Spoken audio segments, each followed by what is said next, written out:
Yeah, thank you very much for the invitation to present today. I think it's really exciting to share this work, particularly outside of the Northern Rockies, because it is very national in scope, and it's also great to have the opportunity to engage and connect with people outside of the Forest Service. Although the results and the survey that I'll present today are really very Forest Service centric. I think the issues and the findings will resonate beyond jurisdiction, so it doesn't matter if you work for the Forest Service or for another agency. This fire management resource discussion should be relevant. I hope that it's interesting. The co-authors on this work include Dave Calkin, who's also, I see, has called in or logged in, and he can jump in if he needs to, if I misspeak at any point.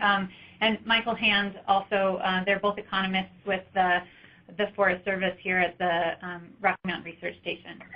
So today I'll just be talking very broadly about suppression resources and how we use this available supply of resources to respond to national scale suppression demand and to meet management objectives.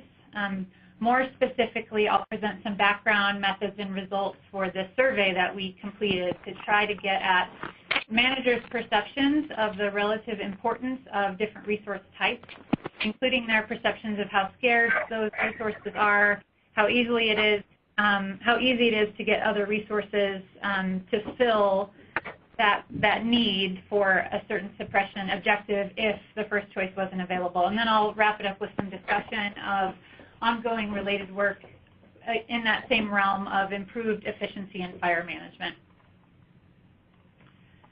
So let's see, I have to go to the next slide here. There we go. Okay. So, and I have to go to the next slide over here.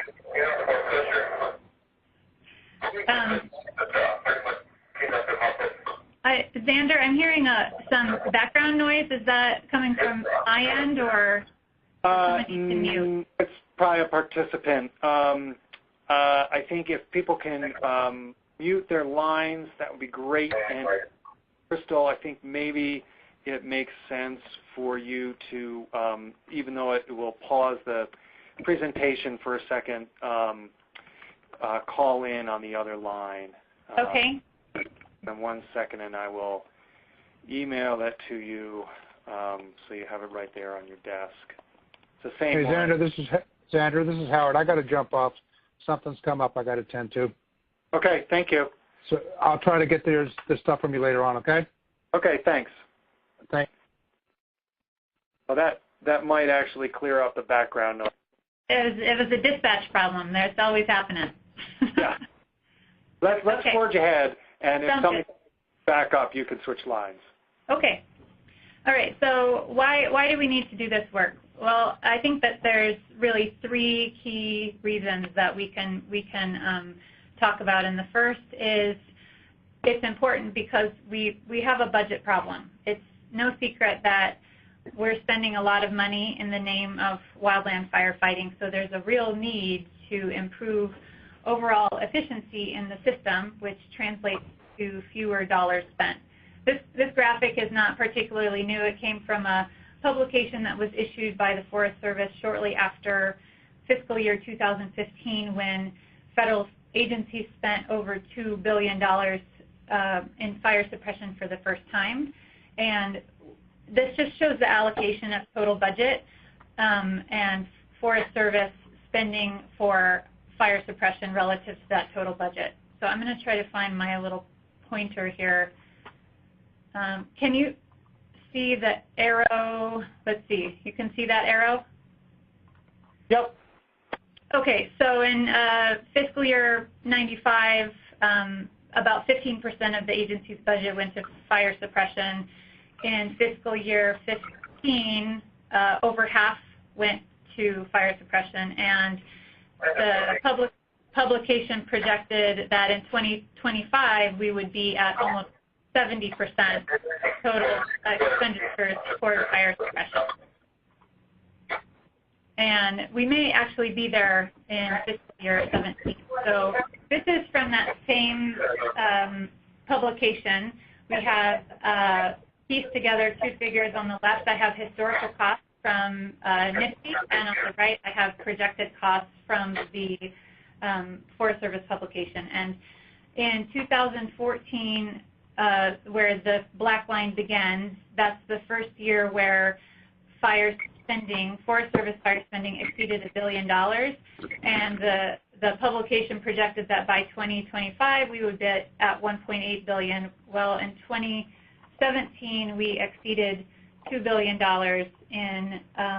in fire suppression, and this rising expenditure for fire suppression is not coincident with increased budget for the agency as a whole. So what happens is the money gets taken from other programs, and that's pretty much across the board. So we see reductions in all the other programs that sustain the core conservation-based mission of the agency. So recreation, vegetation, wildlife, inventory and monitoring, even things like capital improvement and maintenance, they're all down across the board. And a key piece is this land management planning function, which is down, let's see, 64% over this 10-year period. And that's the piece of the budget that goes toward pre-planning. It's where forests who have fires can invest in and think about their pre-planned response to fire. What are we going to do when we get fire in certain places? Do we want that fire? If we want to use opportunities for natural fire, what does that look like? Under what conditions? And if we don't want fire in these places, what does our response look like? So our ability to invest in this pre-planning is minimized, and then we end up with fires and situations where we don't have a good plan in place, and it's an emergency, and we need to just throw resources at it. So it's this self-perpetuating cycle that we would be improved by better understanding of what resources we need and where they need to go. The final reason related, oh wait, no, this is just the second reason, sorry. The second reason why we think this work is important is related to risk and exposure. So the Forest Service as an agency is really trying to move toward a zero fatality organization where we embrace risk management as the driving paradigm for what we do in fire. And in 2016, they went directly to the field through this Life First initiative and asked fire personnel, basically, where do we commonly accept unnecessary risk in fire? Their responses were analyzed, and three key themes emerged from that. Folks said that we accepted unnecessary risk in mop-up activities, in excessive driving, and aircraft use in fire suppression. And these are three areas where increased efficiency in the system overall would likely translate directly to reduced exposure through more calculated implementation and resource movement that's focused on, as former Chief Tidwell says in this quote here in the bottom, that focused on those operations where and when they can be successful and under conditions where important values at risk are protected. Finally, the other key reason why we need to do this work is because we have really a limited ability to actually describe what we did during the fire season to account for all that we spent and all the risks that we exposed people to. I could talk at length about the various federal data systems that provide various pieces of information. I'd be happy to do so if anyone wants to take me up on that offer, but I'll save the collective group of you from the boredom of this exercise, and just instead will speak confidently to say that none of these systems produce data that facilitate efficient and accurate analysis or synthesis of patterns of use for any resource at a national scale, even for our most expensive assets, for example, air tankers. Some systems will get you close for certain resources, but this isn't the norm, and even if you have a system that gives you some good data, it's probably not consistent across the country. Then we have this large fire situation, which poses its own set of challenges. It's it's particularly difficult to recreate what happens in a lengthy, drawn-out fire suppression effort where you have potentially multiple team transitions. But this is where the bulk of our investments and our exposure reside in the system. So fundamentally, all outcomes can be learned from, and to be a true learning organization, we really need this information to say where the resources went, what they did, what the outcome was, and did it work. We need to be able to figure out what didn't work and not do that anymore.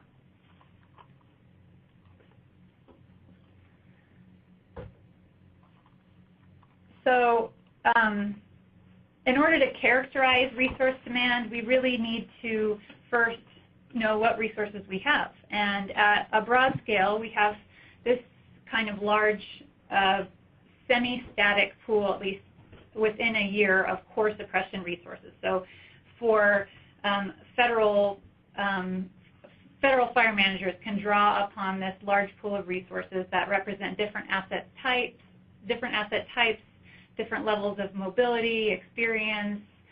They bring different qualifications to the table or potentially different logistical needs, and they come from a variety of sources. But we have this sort of static available pool, and then you have this static resource pool meeting this variable demand. And each year we have a different fire season with different timing, spatially. The distribution of fire activity is spread around. You may have coincident ignitions. You may have divided seasons. It's different every year. And while there are some general fire seasons, there is going to be a period of time where we have unmet demand because there's particularly at this heightened preparedness levels, PL 4 and 5, where you get more of a centralized control of resources, then there's just going to be periods of time where we don't have enough assets to meet the requests that people are placing on the system. So a cost-effective federal resource pool would really be appropriately scaled to demand, and then again would accept a certain level of unmet demand. So historically, in order to get at what that demand looks like, we have relied upon dispatch reports, so data from ROS, from our standard interagency dispatch system. And so from that, you get a number of resources available, which is the supply. The number of requests is the demand, and then the number of unable to fill requests is the unmet demand. And those are the requests where they're placed and the request cannot be met with the specifications entered, and the order is not filled. So we hypothesize that these UTF reports that in the past may have been used to inform resource acquisition or allocation strategies do not fully capture the nuance in this complicated system of resource use and allocation. And that's because at high preparedness levels, we think that not all demand would be captured by those ROS orders, particularly because of that centralized command issue I mentioned before. Also, we know of some regional inconsistencies in ordering protocols. So people order things in different ways across the country, even for some national assets. And then there's variability in human factors, where some people might stick to plan A as much as they can. They order the resource, they get a UTF, they'll order it again, they get a UTF, maybe they'll try again. Someone else might be more readily interested in going to plan B. They get a UTF for their first resource, then they go and transition to another group of resources or a different resource that may be able to accomplish the same objective. And then finally, you might have somebody who is just if a UTF is returned, they would go to channels outside of ROS. So they would call people they know, they would talk to their MAC representative, or various ways. So the human factors really play into what we think we ultimately see at the end of this. And here's just some data to support that. These are preparedness levels on the y-axis, 1, 2, 3, 4, 5, and we have a figure for type 1 crews, wildland fire engines, and type 2 crews. This is data from 2007 to 13, and a colleague from Colorado State University, a Forest Service cooperator named Aaron Belval, put these figures together for me. And it shows that we do see something different happen at PL 4 and 5. So we would expect, sorry, these showed number of UTFs. And so we would expect that we would expect to see more of a, I'm going to use my highlighter here. We would expect to see more of an exponential wait, I did that the wrong way now. Oh, erase it. We would expect to see more of an exponential increase in the number of UTFs at heightened preparedness levels. And instead, we see at PL 4 and 5, we don't see the same level of UTFs being returned as we would expect, given how few resources are available at those levels. And we think that that's because people just do stuff differently at PL 4 and 5, and you can't really look at a UTF report and get an accurate picture of supply, demand, and unmet demand. So we thought that a survey might provide some insight into these human factors affecting how people order resources, and then also potentially get at some more interesting insight into what people view is truly important with respect to resource types, what may be truly scarce, and what is without substitution. So we did an online survey in the SurveyMonkey program. We had 31 total questions. 11 of those were demographics, so 20 core questions. We tried to limit the open text responses to try to facilitate future statistical modeling and analysis, although there was some opportunity for people to comment or add their responses if their choices weren't available, and most of the questions were multiple choice matrices, or a categorical drop-down sort of choice. And let's see, we tried to standardize the ROS, or the resource names used in the survey based on ROS naming conventions to try to minimize confusion about what exactly we were specifying and what we were not specifying.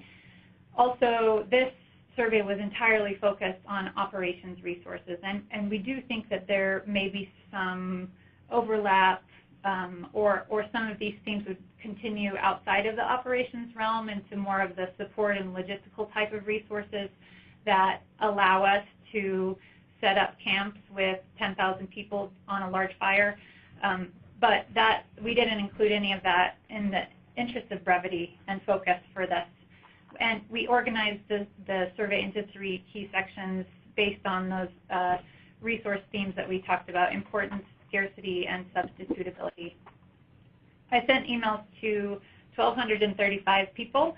We targeted Forest Service employees with recent fire experience. They had to answer this question at the beginning of the survey that said that they'd had an assignment in the last 3 years, and that they were either in or out, depending on if they said yes or no. And we were limited to agency employees because, as Forest Service employees, OGC policy says that you have to go through a more extensive sort of pre-approval process in order to survey people outside of the agency. So that's why we limited it at this point. We were looking for folks with resource ordering authority and key qualifications. Also, we looked at specific incident management team positions and some key positions within National Forest Systems, really trying to get at line officers. We had the survey open for 20 days, sent reminder emails on days 7 and 14, and this was mid-May 2016. We hope that people would be incentivized to participate for several reasons. One, we included with the invitation a letter of support from the current Director of Fire and Aviation Management at the time, Dan Olson. We tried to keep it short. It was estimated about 15 minutes to complete it. It was internet-based and agency approved, so folks could use their work computer and work time to complete the survey. And we just thought, we hoped that the topic would resonate with people, particularly given the timing after the 2015 fire season, which was still fresh in many people's minds, and where we spent extensive periods of time at PL5. Just go through a few questions here, and then we can get to some results and discussion.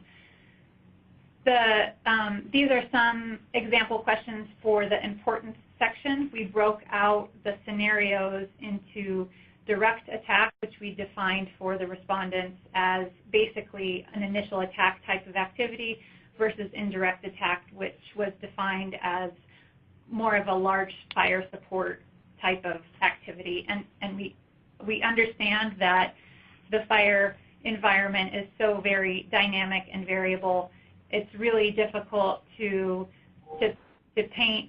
collect data that encompasses all the potential scenarios, and so we tried to keep it as specific as possible to make sure that we were getting the same, the same picture in everybody's mind when they were responding. So here we're asking people to identify the single most valuable indirect attack resource from this drop-down list.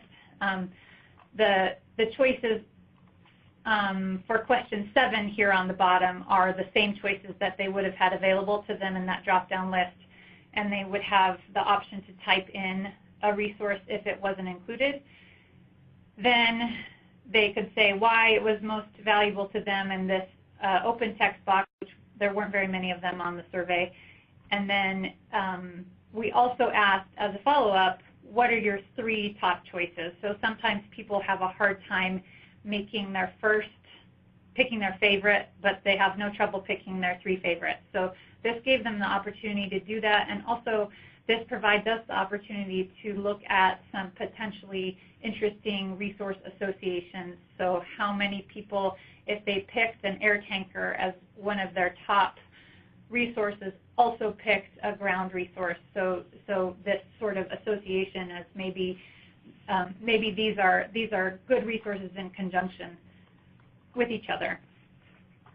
Some scarcity questions here. Again, we're trying to look at scarcity is not the number of resources themselves. It's not a finite number or comparing 20 air tankers to 100 hotshot crews, but it's saying what's scarcity relative to how difficult it has been for you based on your experience to get stuff that you need.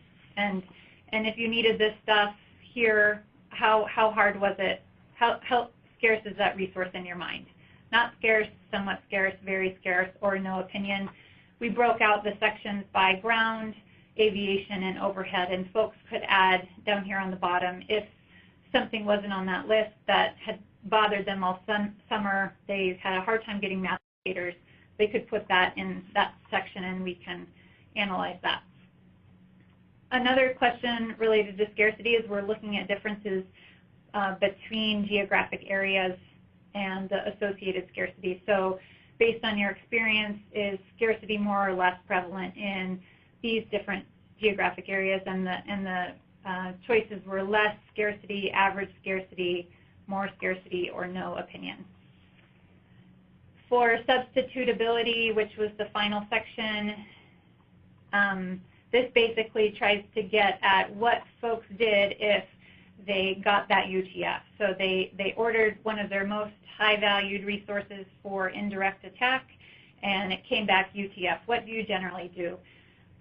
Most people said, oh wait, I'm not supposed to get into results yet. I think yeah, sorry, I'm gonna save that for a minute. Substitutability, again, this is just trying to talk about if you can't get the one thing that you want, would something else do? And it may not be one-to-one, so you may be looking at if you really wanted one Type 1 air tanker, then maybe 4 Type 3 air tankers would do. We're not too concerned about the number here. We just want to know that there's something else out there that might fill that need based on your perceptions. So some results. We had 553 people responded at least in some capacity, which is about 45% response rate. I was pretty happy with that. It's really interesting exercise. I'm not a social scientist, so to send email to 1,235 people out into the void and get any response, I was really pretty excited about that. For this stage of the analysis, we just focused on those that were complete, just because we didn't go into any complex statistical stuff to try to make sure that other questions weren't overrepresented. Anyway, so for this point of the analysis, we're just looking at a 36% response rate, which is still pretty good. The gaps were well represented. We only had one respondent from Alaska, 16 from the eastern area, which is in line with what we would potentially expect, given that it's a Forest Service survey on fire. So there's not much Forest Service land in Alaska, and there's not as much fire in the eastern area, at least compared to the west. And folks were generally college educated. At least 80% had obtained at least an associate's, 50% had a bachelor, 15% had an advanced degree. There was a lot of extensive agency and fire experience represented. So 66% had worked for 20 years or more with the Forest Service, and almost 75% reported at least 20 years of fire experience as a whole, regardless of agency. The respondents were highly qualified in many areas of the incident command system. As an example, about 60% were Type 3 or higher incident commanders, and most respondents, about 70%, had experience working on an incident command team in some capacity.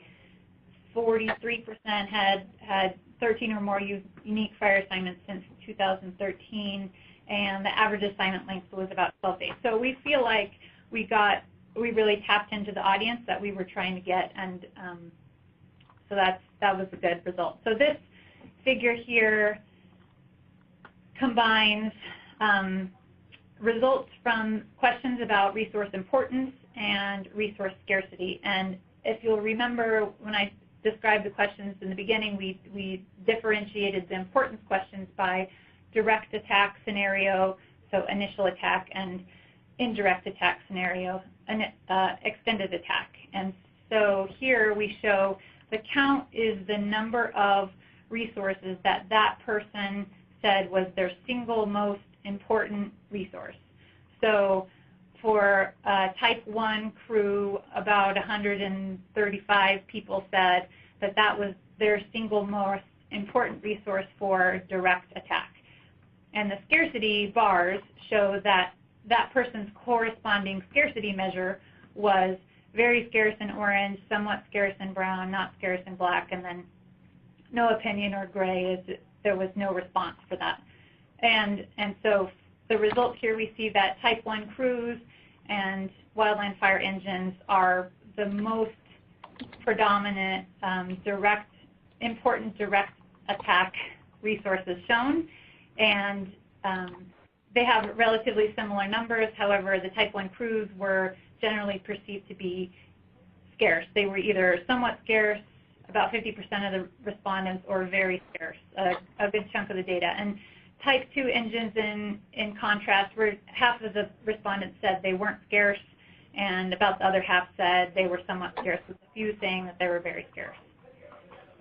In contrast, if we look at the same scarcity data, but we're looking at the respondents' indirect attack choice, so which single resource was the most important to them for indirect attack, what we see really is that the Type 1 crews jump out here. You have the same distribution of scarcity measures as you would see in the previous figure, and bulldozers are much more represented in this figure than in the previous one. Also, Type 2 initial attack crews and we don't have any information yet on the statistical significance of any of these other measures. This is related to the scarcity question. Based on your experience, scarcity between different geographic areas. So based on your experience, denote whether resource scarcity is more or less noticeable in each of these geographic areas. And you see a similar pattern for many of the places where we see fire in the West, the Great Basin, Northern Rockies, Northwest. People are saying, you know, stuff is average scarcity, and the one real difference on this map is California North Ops and California South Ops. And this is not in any way to point fingers or skewer or say that anything is wrong. California brings a lot of resources to the table to accomplish their fire suppression and management objectives, and this may be reflecting that, at least in part. It may also reflect timing of fire seasons or behaviors related to how resources are released. So this is an interesting finding that could definitely benefit from further research. So another question for, I keep forgetting to advance through my notes, so sorry for the little delays. Another question for, this is what you do when you get a UTF.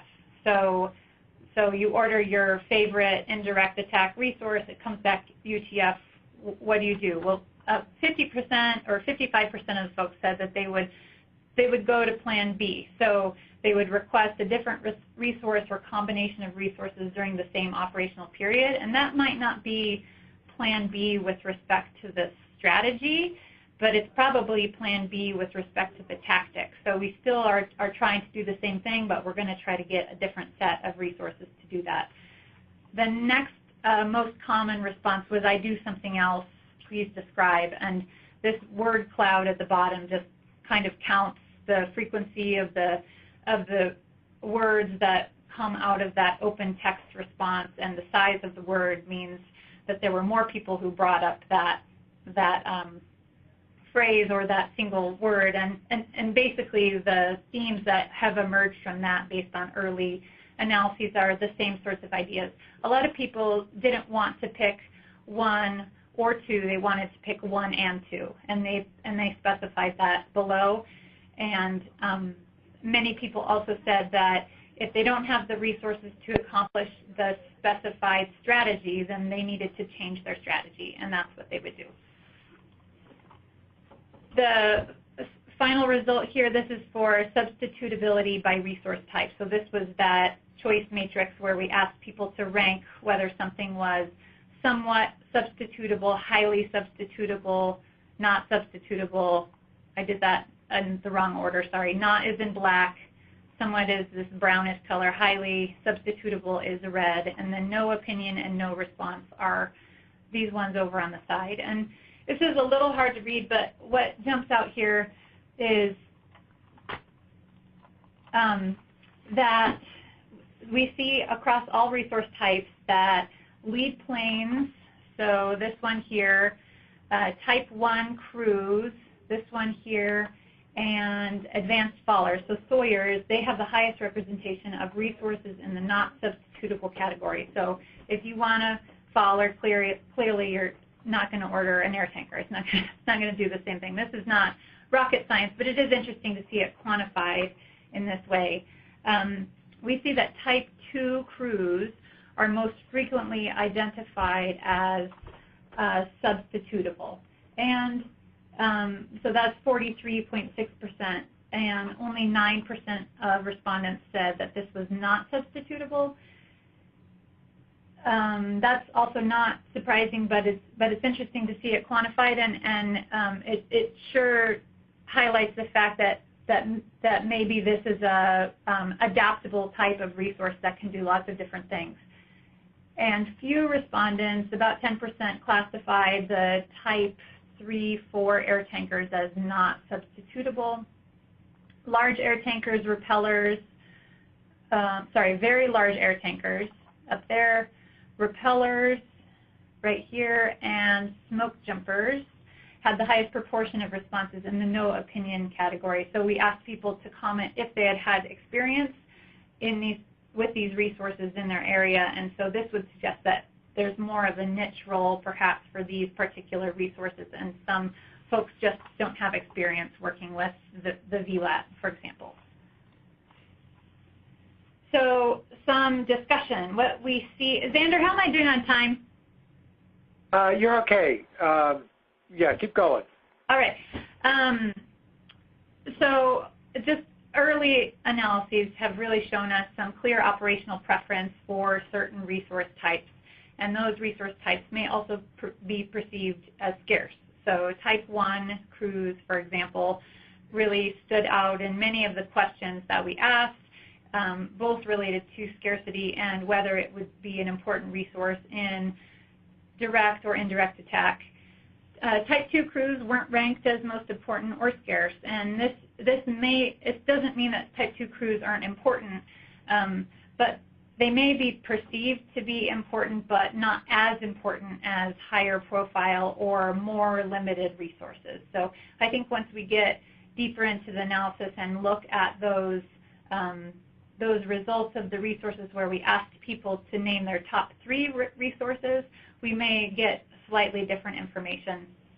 And it may also just be because type 2 crews are perceived to be less important because they're easier to get. There's also this question about preferences between contract crews versus agency crews, and that's something that we need to explore further, and I'll talk a bit more about in a second for sort of future and ongoing work.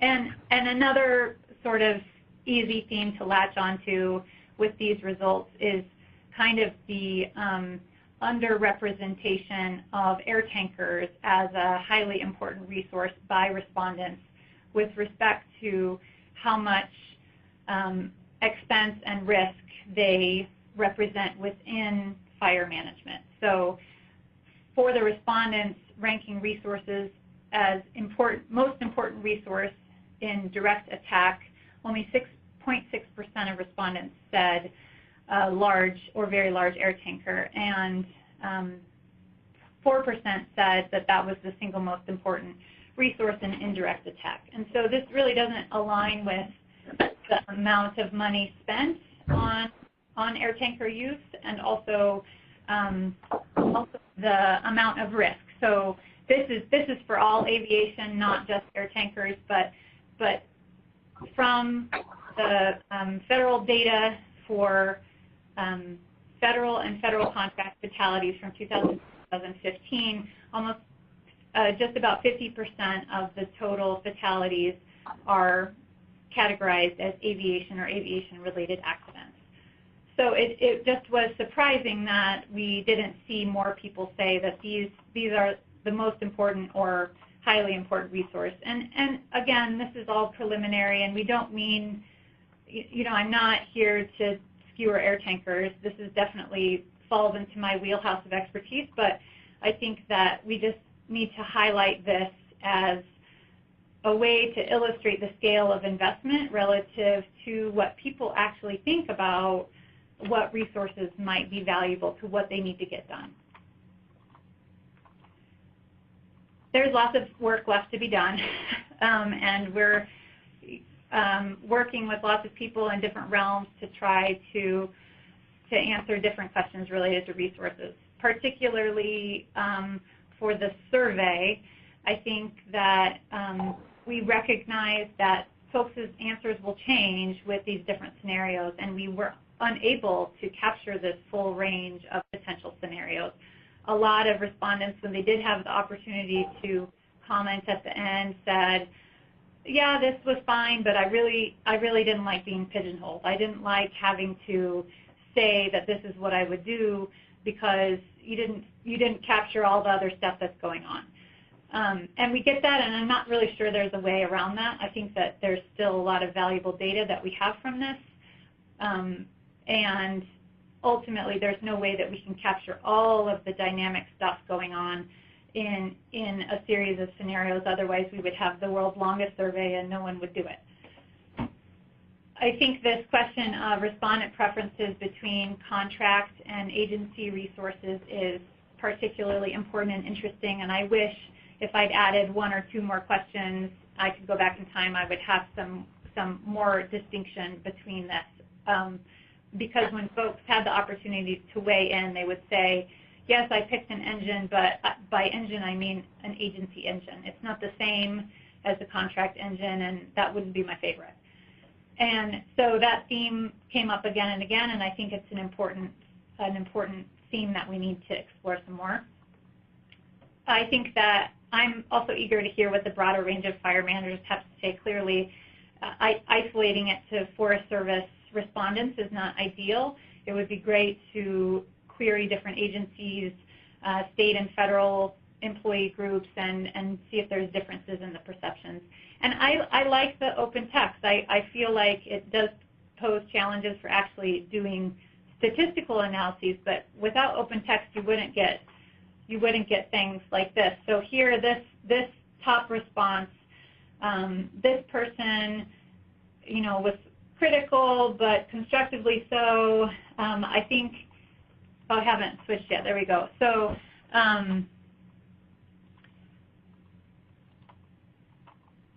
let's see. He says, or she says, I don't want to give it away.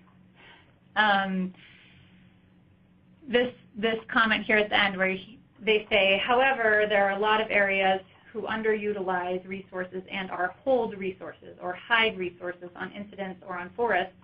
Our tracking and mobilization of resources is antiquated and needs to evolve to realize the most efficient and effective use of all resources. We had lots of great comments like this. And this person on the bottom did not like the survey at all, and I appreciate their comments as well.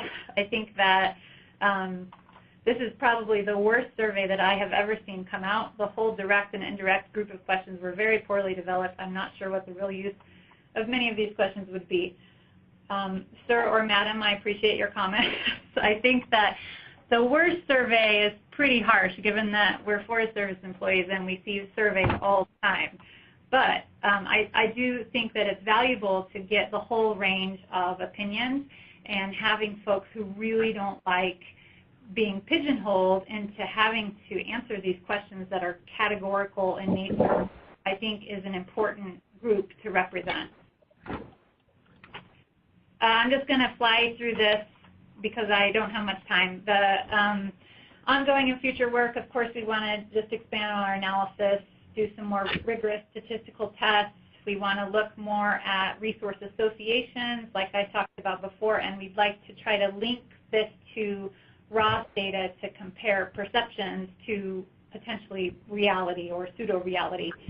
I think a follow-up survey would be a great idea. However, I feel like we need to deliver more on our promise to the folks who did this survey with respect to analyzing and publishing about the work that they already provided to us.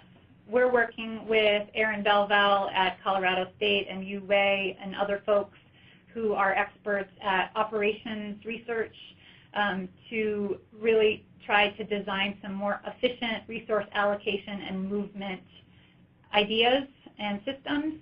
And there's this ongoing effort with the Washington office that Dave Coffin could talk, and Matt Thompson's also on the talk now at length, and that's basically an idea where you look at these key suppression indices or key spending indices, and you say, what have we been doing for the last 5 years? The data are not perfect. Let's see what we could calculate. And now that we have some kind of indice, so a team model or a suppression capacity, aviation exposure, where we can calculate the accident expectation for a certain incident with a certain number of aviation assets working, where do we want to be? Do we want more of this, less of this, the same of this? And then let's calculate it over time and actually track where we go so folks know what is expected of them with respect to larger agency goals. And then the risk management assistance team, this is just some work that we did last summer, and we may continue. I'm not sure if it will be in effect next summer, but it is it's just kind of a sort of real-time implementation of many of these key performance indicator ideas and bringing enhanced decision support capacity to the line officers. I think that's what I got. Well, that's great, Crystal. Thank you so much. Fascinating responses there. So we have one question that came in via the chat box, and I encourage folks to send in others.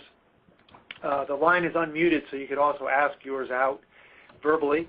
But Tim asks, is the proportion of aviation incidents an anomaly over decades in comparison to the 3 years examined?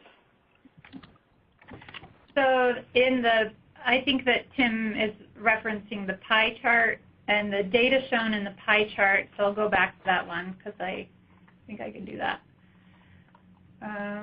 This one. So this is from 2000 to 2015, and the aviation accidents, that encompasses a period of time in aviation history that's not the warmest, fuzziest period. So there were a significant number of air tanker accidents in the early 2000s.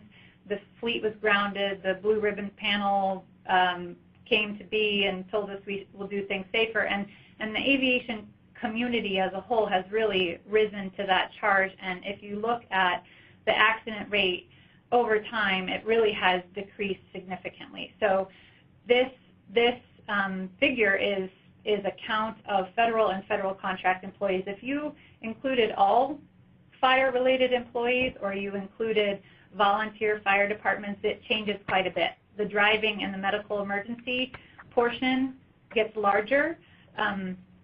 This doesn't include the last 2 years of data, so it's not totally up to date, but it is just something to be thinking about. It's not really super safe to fly big, heavy airplanes loaded with retardant very close to the ground, no matter how safe your airworthiness program is. There is an inherent sort of extreme risk associated with that. And if you have an accident, an aviation accident, it's probably a fatality accident. So the outcome is not necessarily a variable sort of outcome, like if you had a vehicle accident, which we also wouldn't want to have. Did that answer it?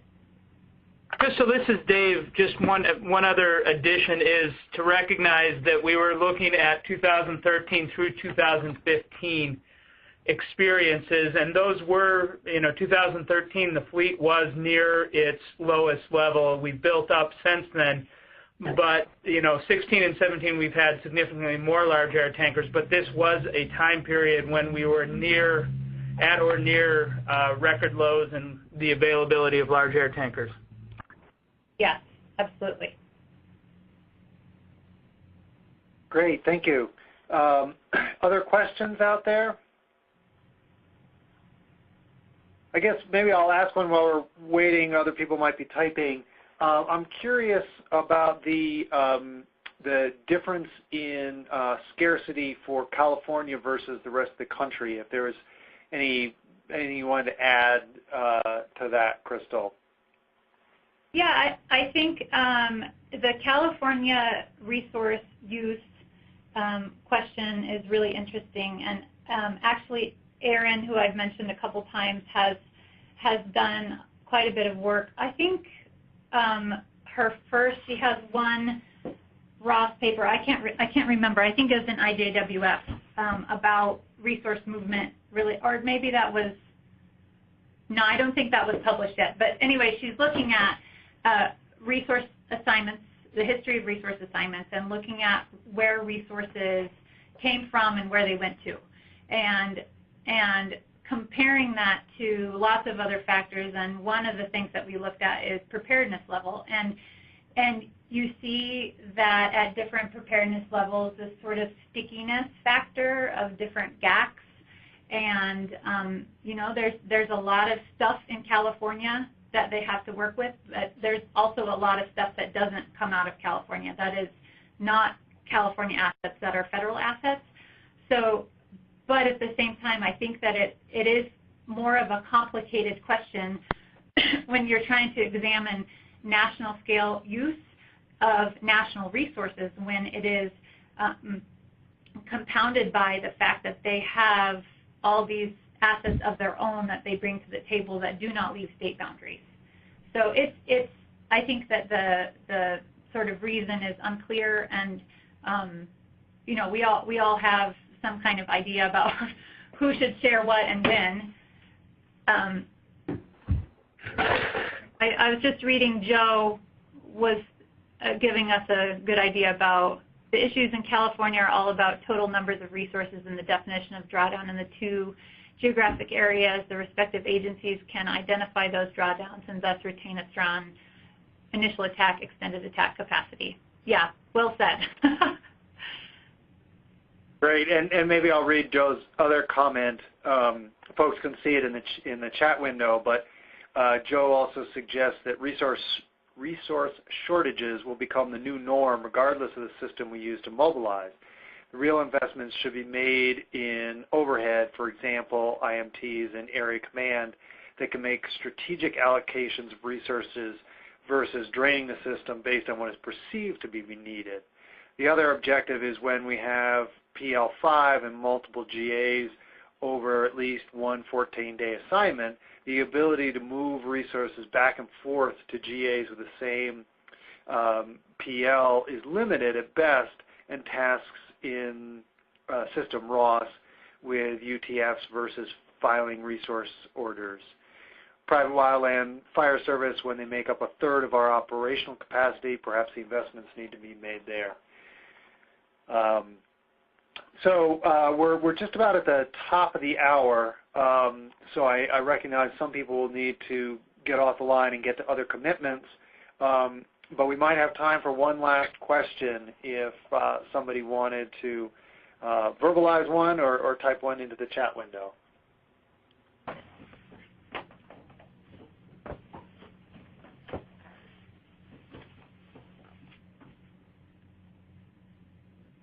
All right, well, not hearing somebody leap in there, maybe, Crystal, I'll take the opportunity to thank you one more time.